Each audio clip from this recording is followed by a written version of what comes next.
Look at this beautiful girl. She's so beautiful. She's so attractive. She's a Lekki babe. She's a Lagos slay mama. A small girl with a big God. Her name is Princess. Well, let's go through her story together. In the heart of Lagos, there was no place quite like Lekki, known for its sprawling mansions, pristine beaches, and bustling nightlife. It was the playground of Nigeria's elites. For many young women, it was a dream come true. The symbol of success, wealth, and recognition, Princess, a 22-year-old beauty with flowing ebony hair, a curvy frame, and a striking features, had always longed for this kind of life. She wasn't born into luxury, but she certainly believed she could attain it. Raised in the dusty streets of a small village in Imo State, Princess had grown up watching her family struggle to make ends meet. Her parents, hard-working farmers, did their best, but the road to wealth seemed distant and unreachable. Princess, however, dreamed big.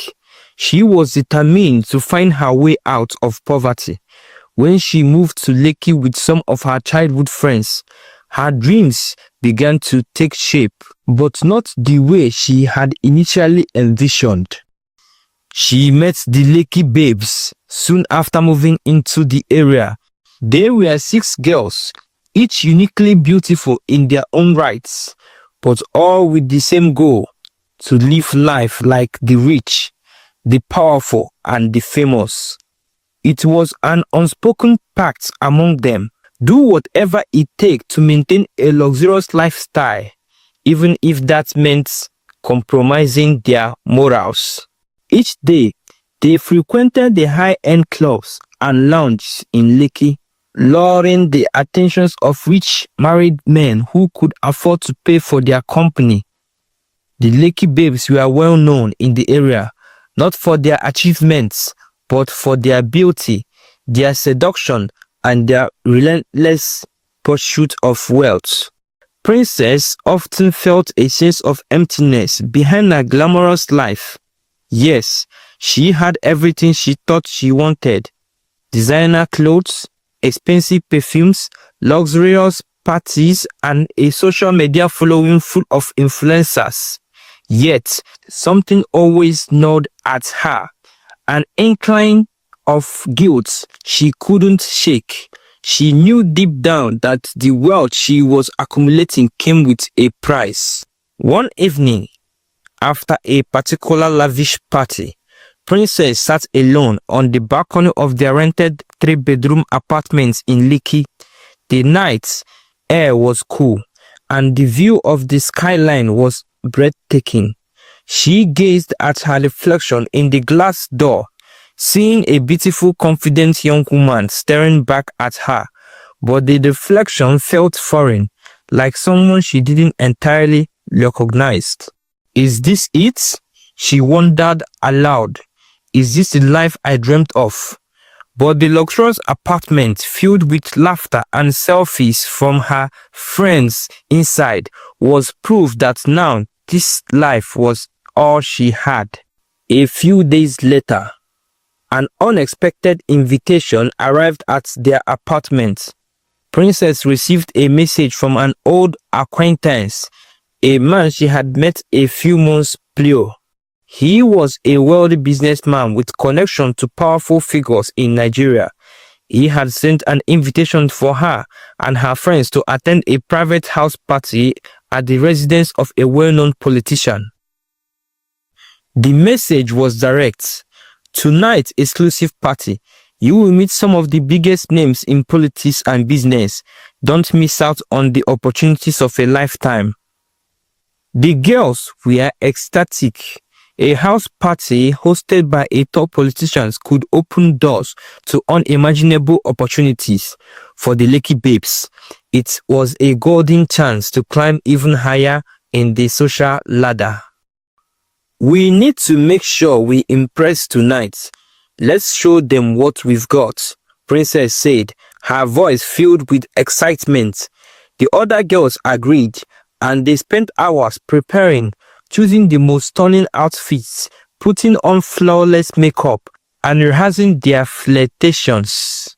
They arrived at the party in their most seductive dresses, their heels clicking on the marble floors of the grand mansion.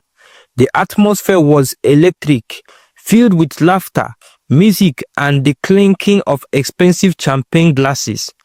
Politicians, celebrities, and businessmen mingled in the dimly lit rooms, engaging in hushed conversations and secretive deals. Princess felt the weight of the room's energy. It was unlike any party they had attended before. The men were powerful and influential. The women were glamorous and polished. She couldn't help but feel a sense of pride. This was it. They had arrived. But as the night wore on, Princess began to sense a shift. The politeness of the early greetings was slowly giving way to something darker. The men were becoming more suggestive, more aggressive. She noticed the way some of the women were treated, their smiles never quite reaching their eyes. The turning point came late in the evening, after the alcohol had flowed freely and the guests had become more emboldened. Princess found herself in a corner of the party with Senator Ayodele, a man whose name was synonymous with power and influence in Nigerian politics. His smile was smooth, his eyes calculating, and he knew exactly how to make a woman feel both desired and uncomfortable at the same time. "I've been watching you," Senator Ayodele said, his voice low and smooth. "You are a smart girl, Princess. I like the way you carry yourself." Princess smiled politely, maintaining her composure. She had learned the art of charm. It was part of her survival, but the way he spoke made her skin crawl. It wasn't just flattery. There was something more to it, something predatory. He leaned in closer. "You know life in Lekki is full of temptations, but to truly succeed, you have to be willing to take risks. Are you willing to do whatever it takes?" Princess's heart skipped a beat. The implication was clear. She had heard rumors about the way powerful men in politics and businessmen demanded things from women, but she had never expected it to be so direct. "What do you mean?" she asked, trying to sound casual. Senator Ayodele's smile widened. "I think you know exactly what I mean. To be in our cycle, you need to prove your worth. You need to show that you can handle the pressure." Princess felt a cold shiver run down her spine, but she didn't show it. She had learned to play the game, but something about this felt different, darker, more dangerous. At that moment, the situation escalated. Another man, one of Ayodele's associates, stepped forward. His name was Kola, and his reputation was even worse. He was known for being cruel, manipulative, and untrustworthy. He smiled wickedly. "Princess darling, you are going to do us a favor tonight," Kola said. His tone was mocking. "We've got a little challenge for you." Princess's eyes darted between the two men, her mind racing. "What do you want from me?" she asked, her voice barely above a whisper. Senator Ayodele chuckled, his hand resting too casually on her arm. "It's simple. There is a little game we like to play with our guests. If you want to stay in our good books, you need to prove you're willing to do anything." The room fell silent as Kola pulled forward a small snaring dog on a leash, a massive intimidating creature that seemed to sense the tension in the room. The two men exchanged looks of satisfaction as they waited for Princess to react. Princess's stomach turned. She knew exactly what they were implying. The request was grotesque, inhuman, and beyond anything she had ever imagined. Her entire body froze. She wanted to scream, to run, but fear held her captive. The threat was subtle but unmistakable. Comply, or there would be consequences. "No," Princess whispered, her voice shaking. "I won't do that." The men's expressions changed instantly. Kola's grin faded, and Senator Ayodele's eyes darkened. They leaned in closer, their power looming over her. "You don't have a choice. You must sleep with the dog to prove you can be trusted, or else," Ayodele said, his voice like a snake's hiss. "Do as we say, and you will get everything you've ever wanted. But refuse, and there will be consequences you can't imagine." Terror surged through Princess. Her options seemed non-existent. In the moment, she made the most painful decision of her life. She complied. She slept with the dog, hoping that by doing so, she would avoid the wrath of the men who controlled the room. The act itself was beyond grotesque, but Princess felt a rush of panic and desperation. She didn't know what else to do. As soon as it was over, Princess fled the party, her mind in chaos. Her friends were still in the party, oblivious to what had happened, but Princess felt a deep, crushing sorrow. She had lost something that night, something far more valuable than any designer dress or luxurious car. She spent the whole night crying, but her tears was all in vain. This is medicine after death. The next few days were a blur. Princess felt sick, physically and emotionally. Her body was in pain, and a dark, gnawing sense of despair lingered in her mind. The sense of guilt weighed heavily on her. She had crossed a line, and now there was no going back. Her friends noticed the changes in her. Her pale complexion, the way she no longer laughed or joked. She didn't go out much anymore, and when she did, she seemed distant, like a different person altogether. "I don't feel right," Princess told one of her friends, Chika, a fellow member of the Lekki Babes. One evening, as they sat on the plush couch of their Lekki apartment, the TV was on, but neither of them was paying attention to the flashing images of the screen. Princess's eyes were vacant. Her once radiant skin had grown pale, and her hands trembled as they wrapped around a glass of water. Chika, always a carefree one, looked up from her phone. "You look like you are about to fall apart. Girl, what happened at the party? Did something go wrong?" Princess hesitated, not sure how to explain the unexplainable. She had never anticipated that a night meant to elevate her status would end in such an unimaginable way. How could she describe what had happened, not just to Chika, but to herself? The decision she had made felt like a chain around her neck, tightening with every passing hour. "I don't know, Chika. I just don't feel like me anymore," Princess murmured. "I feel like I did something terrible and it's eating me up inside." Chika, sensing the gravity in her voice, reached out and took her hand. "Princess, come on. What's going on? You are starting to freak me out. You are the strongest person I know. You can handle anything." But Princess shook her head, tears welling in her eyes.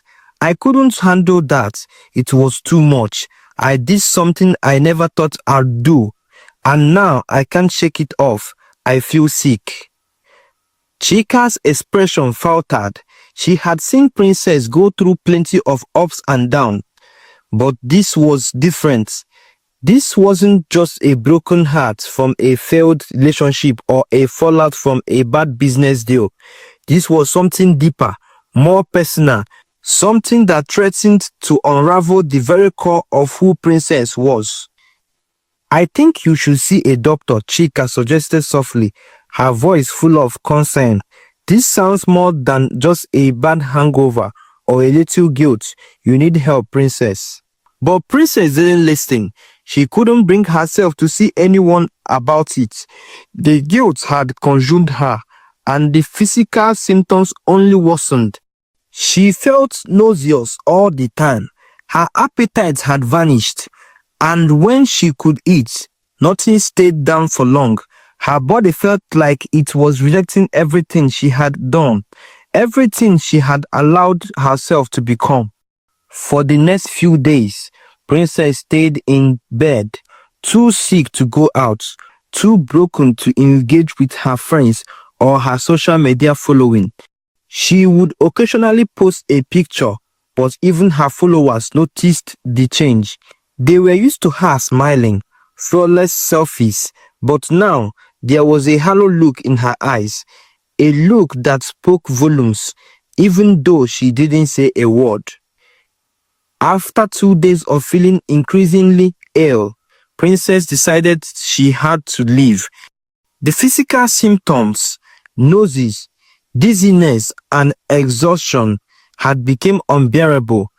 Her body felt drained, as though it was shutting down from the inside, and the emotions toll was just as overwhelming.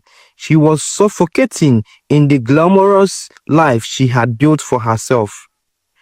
Without telling anyone, she packed a small bag, quietly slipped out of the apartment, and boarded a flight to her village in Imo State. It was the only place she could think of that would offer her some semblance of peace. The village was far removed from the glitz and glamour of Lekki, and as she arrived at her family modest home, the air felt different, calmer, more grounded. The scent of fresh earth, the chirping of birds, and the rustling of palm trees greeted her as she stepped out of the car. She was grateful to be away from the fast-paced, materialistic world of Lagos. But even in the peace of her childhood home, the weight of her choices remained. Her mother, who hadn't seen her daughter in months, was overjoyed, but immediately noticed how pale and withdrawn Princess had become. She asked about her health, but Princess avoided direct answers. She simply wanted to lie in bed and forget about everything. Forget the party, forget the choices, forget the sickness, but the sickness had already seeped into her mind and soul. Over the next few days, Princess became weaker and weaker. Her mother insisted she see a local doctor, and Princess reluctantly agreed. After a series of tests, the doctor gave them a grim news. Princess has contracted a severe infection, likely due to the events she had endured at the party. Her body had been overwhelmed, and the toll of her choices was now manifesting in the form of a life-threatening illness. "I'm sorry, my daughter," the doctor said somberly. "The infection has progressed too far. There isn't much we can do. You need immediate treatment, but we don't have the facilities here." Princess's world shattered. In the moment, she realized how far gone she was. She had sought power, wealth, and status, but she had gained nothing but a broken body and a devastated soul.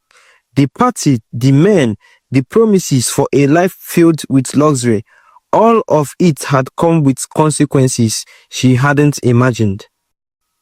Princess cried and cried and cried. In her final days, Princess laid in a small room she had once called her sanctuary, surrounded by the family sights and sounds of her childhood, the yellow walls and the small wooden chairs where she kept her memories, and the quiet village outside seemed like a distant memory, a life she had abandoned too soon. Her mother sat beside her, holding her hand, the same hands that had rocked her to sleep as a child, now trembling with fear and sorrow. "You don't have to suffer like this. My child, please tell me what happened. Why did you come home to me sooner?" Princess could barely speak. Her energy had been drained, and the infections was spreading. Her throat burned and her body ached. She looked up at her mother and whispered, "I made a mistake, Mama. I thought I could have everything I ever wanted, but it cost me everything." She paused, the words thick in her throat. I I gave away pieces of myself for things that don't matter." Her mother's eyes filled with tears. "You are my daughter. You are more than any wealth or power can give. You are loved." But it was too late. Princess closed her eyes, her breath shallow as her mother sobbed quietly beside her. The girl who had once dreamed of escaping poverty, of living a life of luxury and fame, had paid the ultimate price. She had sold herself for a taste of power, but in the end, it wasn't the politicians, the celebrities, or the luxury that could save her. It was the love of her family and the quiet peace of the village that she had forsaken. Princess passed away that evening, the night air soft and still as if the world had paused in mourning. News of Princess's death spread quickly through their cycle. The Lekki babes were devastated. They had lost their leader, their friend, the girl who had always been the most glamorous and confident. But as the shock wore off, the other girls began to reflect on the cost of the lifestyle they had pursued. Chika in particular felt the weight of guilt. She thought back to the night they had spent together, chasing after fleeting pleasures and empty promises. She had always admired Princess's beauty, her ability to charm anyone, but she had never fully understood the emptiness that came with it. Now, with Princess gone, Chika and others were left to grapple with their own choices. Could they continue down the same path, or was it time to make a change? One by one, the Lekki babes began to separate. Some returned to their families, others tried to start a new life, but they all carried with them the lessons learned from Princess's tragic end. The price of ambition, fame, and wealth was far too high if it meant sacrificing one's soul. Princess's story became a cautionary tale in Lekki and beyond. Her rise and fall served as a stark reminder that the pursuit of wealth at any cost could lead to disastrous consequences. Young girls who once idolized the Lekki babes began to question the true meaning of success. In her village, Princess's memory lived on. She had returned to the place where it all began, and though her life was cut short, her story sparked a wave of change. People began to value integrity over materialism, love over power, and peace over empty ambition. Her legacy was a tragic one, but it was also a lesson, one that young women in Nigeria and around the world carried with them for generations to come. The story of Princess serves as a powerful reminder of the dangers of seeking validation and wealth at the cost of one's dignity and self-worth. Why it's important to dream big. The ultimate price of losing oneself in the pursuit of material success can be too high. True value comes from within, from family, and from the choices that align with one's morals and integrity. Thank you for listening. I hope you learned something from this amazing story. Please do well to subscribe and join us for more tales. We love you.